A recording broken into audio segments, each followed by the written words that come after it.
আজকের ভিডিওতে আমরা শিখবো ত্রিভুজের ক্ষেত্রফল আমরা কিভাবে অপশন টেস্ট করার মাধ্যমে বের করতে পারি সেই কনসেপ্টটা সম্পর্কে আজকে আমরা ধারণা রাখবো। এবং এরপরে আমাদের এই রিলেটেড আরো অনেকগুলো কনসেপ্ট আসবে, আমরা সবগুলো একটার পর একটা করে সলভ করবো। তো তাহলে চলো, আমাদের প্রথম প্রবলেমটা বলা হচ্ছে ax plus by minus c equal to 0 হইলে এই কোয়াড্রের মধ্যে কোনটা আমাদের অ্যান্সার হবে। তো আমরা একটু বেসিক নিয়মটা শিখবো, তারপর আমি তোমাদেরকে বলে দিব যে তোমরা এইখান থেকে আসলে কিভাবে অ্যান্সারটা খুঁজে বের করবা যে কোনটা আমাদের অ্যান্সারটা আসলে হবে। তো তার জন্য আমাদের কনসেপ্ট বুঝতে হবে, পুরো কনসেপ্টটা বুঝলে তাহলে তুমি অপশন টেস্ট বুঝবা। শুধু অপশন টেস্ট যদি আমি তোমাকে শিখিয়ে দিই তুমি পরীক্ষাটা ভুলে যাবা এবং উল্টা পাল্টা করে ফেলবা, যেটা নর্মালি তোমরা করো শর্টকাট নিয়ম শিখতে যে।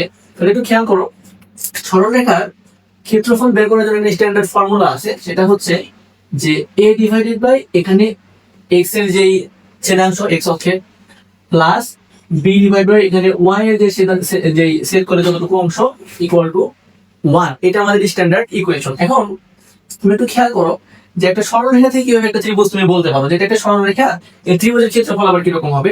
তো বেসিক্যালি যেটা হয়, আমাদের এক্স অ্যাক্সিস আর ওয়াই অ্যাক্সিস থাকে এবং সরলরেখাটা আমাদেরকে এইরকম কোনো একটা ভাবে উৎপন্ন হয়। এই যে পরে যে টানটা দিলাম এটা হচ্ছে আমাদের সরলরেখা। এটা আমাদের সরলরেখা হলে, এবং আমি দেখো তোমাদেরকে বলে রাখছি যে ত্রিভুজের ক্ষেত্রফল সমান হাফ গুণন ভূমি গুণন উচ্চতা।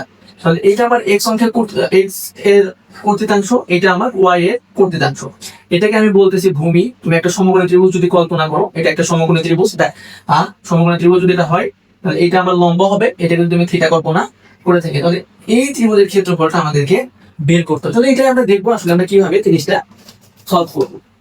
তাহলে আসো আমরা যেটা করবো, শুরুতে এই সমীকরণকে এইরকম একটা সমীকরণে রূপান্তর করবো। তাহলে এইরকম সমীকরণে রূপান্তর করার জন্য সিটাকে ওই পাশে বার করতে হবে আমার। তাহলে আমি লিখবো ax plus by equal to c, plus c ছিল ওই পাশে মাইনাস সি হলো। এবার বাম পাশে দেখো আমার 1 আছে, তাহলে বাম পাশে 1 নিয়ে আসতে হবে। তাহলে আমি সি কে যদি সি দিয়ে ভাগ করি তাহলে বাম পাশে আমার 1 আসবে। তাহলে তুমি সি কে সি দিয়ে ভাগ করো। এখন তুমি একটা সমীকরণের ডান পক্ষকে সি দিয়ে ভাগ করলা, এটা একটা ভুল কাজ করলা। এই জন্য আমি কি করব, বাম পক্ষেও সবাইকে আমি সি দিয়ে ভাগ করে দিব।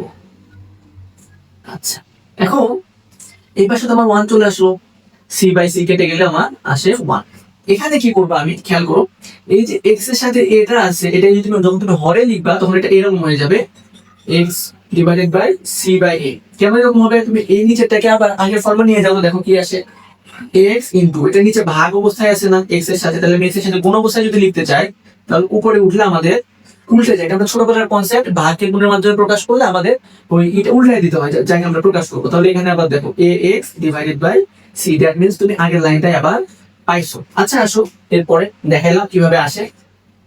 এবার আসো, তাহলে এটাকে আমরা লিখবো x divided by c divided by a plus y divided by c divided by b, এইটা ইকুয়াল টু আমার 1। তাহলে আমরা যে একটু আগে এক্স অক্ষ এবং ওয়াই অক্ষ ড্র করেছিলাম, এক্স অ্যাক্সিস এবং ওয়াই অ্যাক্সিস, এই অংশটুকুকে বলছিলাম আমরা এক্স অক্ষের কর্তৃতাংশ, এইটুকুকে আমরা বলছিলাম ওয়াই অক্ষের কর্তৃতাংশ।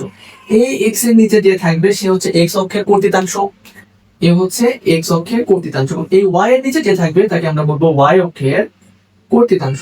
তাহলে পড়ো, এক্স অক্ষের কর্তৃতাংশ আমার হচ্ছে সি বাই এ, ওয়াই অক্ষের কর্তৃতাংশ হচ্ছে আমার সি বাই জি।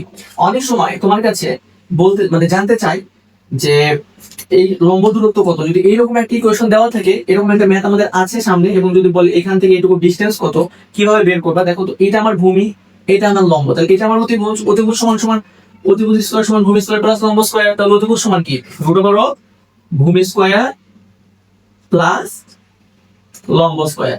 এরকম একটা ম্যাথ আমাদের আছে, আমরা একদম ইন জেনারেল কেস বের করবো। এই একটা ম্যাথ থেকে আমরা যত ধরনের ম্যাথ হইতে পারে সবগুলোর জেনারেল কেস বের করবো এবং তারপর আমরা একটা একটা করে ম্যাথ প্রবলেম সলভ করবো। তাহলে এখানে হইলো, এখন তুমি খেয়াল করো তো কি করবা।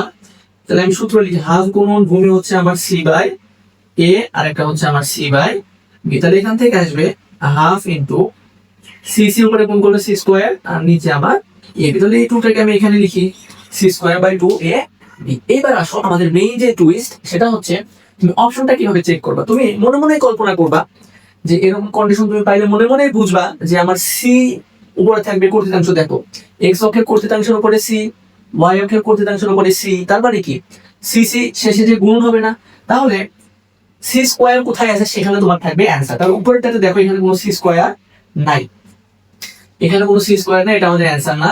এখানে কোনো সি স্কোয়ার নাই, এটা আমাদের অ্যান্সার না। এখানে সি স্কোয়ার আছে, এখানে সি স্কোয়ার আছে উপরে, এই দুটোর মধ্যে একটা আমার অ্যান্সার হইতে পারে। এবং তুমি এই দুইটাকে খেয়াল করে দেখবে যে নিচে এ আর বি এর গুণন আসবে এবং এটা হাফ থেকে টু আসবে, নিচে হাফ থেকে হাফের টু আসবে। কিন্তু দেখো তো এই বি নাম্বারে সরি এই সি নাম্বারে কি আসছে, রুট। তাহলে এই রুট আমাদের অ্যান্সার হবে না, আমাদের অ্যান্সার হবে এটা। তুমি এইভাবে অপশনটা করতে পারো, মনে মনে করবা যে আচ্ছা তাহলে এখান থেকে আমি পার করে দিলে আমার কর্তৃতাংশ আসবে। সবসময় কর্তৃতাংশ এটাই আসে, এখানে সি স্কোয়ার বাই কিছু একটা আসবে। সরি এখানে একটু ভুল হয়েছে, এখানে এক্স থাকে এক্স, এখানে থাকে ওয়াই, এক্স এর নিচে থাকে এক্স অক্ষের কর্তৃতাংশ, ওয়াই এর নিচে থাকে ওয়াই অক্ষের কর্তৃতাংশ। ওইখানে আমি ভুল বলছিলাম, ঠিক করে বললাম এবার। আচ্ছা, তো এই ছিল আমাদের অপশন টেস্ট করার কৌশল। এবং তোমাকে যদি বলে যে এই সরল রেখা তোমার এক্স অক্ষ এবং ওয়াই অক্ষকে যে ছেদ করে, সে লম্ব মানে সেই ডিস্টেন্সটা কত, কথা বুঝতে পারছো? সেই ডিস্টেন্সটা কত, তখন তুমি এটা বের করবে। এটা সূত্র কি, অতিভুজ স্কয়ার সমান ভূমি স্কয়ার প্লাস লম্ব স্কয়ার।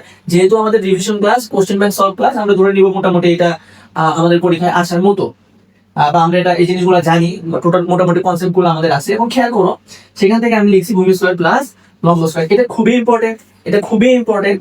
এটা 15-16-তে আসছে এবং গুনছে 24-25-25-এ আসছে, 25-26-এ আসে নাই। যেহেতু এটা তুমি মোটামুটি শিওর থাকতে পারো, মোটামুটি যে এটা 26-27-এ আসার সম্ভাবনা খুবই বেশি, এটা খুবই গুরুত্বপূর্ণ।